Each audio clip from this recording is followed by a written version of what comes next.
Pastor, dentro da graça e dentro da vida em si, da vida cotidiana das pessoas, como você disse para mim antes da gente entrar na batalha da vida,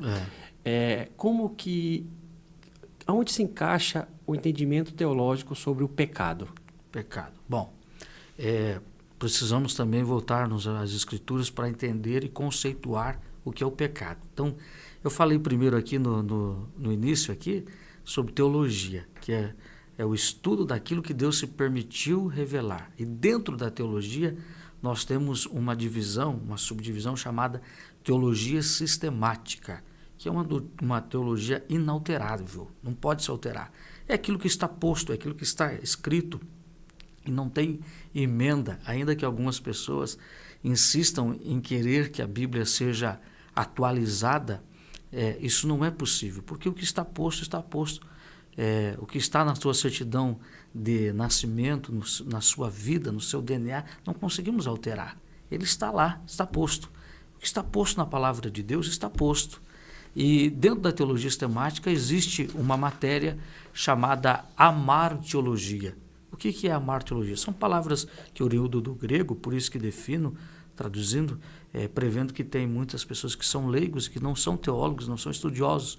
Então, a martiologia é o estudo do pecado. A marte é uma palavra que vem do grego, que quer dizer errar o alvo.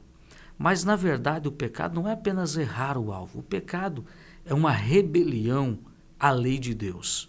O pecado é a pessoa ignorar a lei de Deus, os preceitos de Deus. Isso é pecado.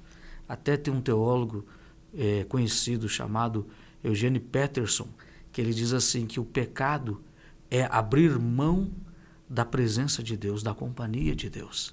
E isso já aconteceu lá no pecado original, no primeiro pecado, lá no Éden, quando Deus criou o homem, a mulher, colocou no jardim e criou eles num lugar perfeito, administrando aquele lugar, de maneira que Deus deixou toda a criação sob o controle do homem.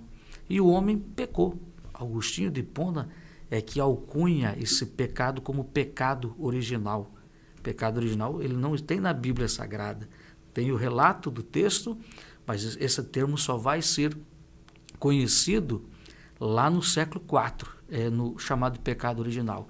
E esse pecado, segundo Agostinho, a partir dali o homem passou a nascer, toda a raça humana, em depravação total. Esse termo, a gente nasce pecado. No pecado. Essa palavra é confirmada por Davi, um rei segundo o coração de Deus, mas que também cometeu pecado. Diz no Salmo 51 e no versículo número 5, ele diz assim que ele nasceu em pecado me concebeu minha mãe. Ele não era fruto de uma relação adulterina, ilegítima, não. Ele era fruto de uma relação conjugal nos padrões do judaísmo. Mas por que ele nasceu em pecado? Porque o pecado passou a fazer parte da natureza humana. Por conta do pecado original. Do pecado original. Então você vai ver inúmeros textos nas Escrituras revelando isso, que de uma certa forma chega até a ser assustador. Todos pecaram e destituídos estão da glória de Deus. Então, o pecado é isso. É a rebelião contra a lei de Deus. E atenuando esse impacto, Eugene Peterson diz, pecado é abrir mão da companhia de Deus. Quando nós deixamos Deus de lado, quando nós não queremos as coisas de Deus, passamos a andar distanciado do Senhor, passamos a andar nos nossos próprios entendimentos e geralmente são desastrosos.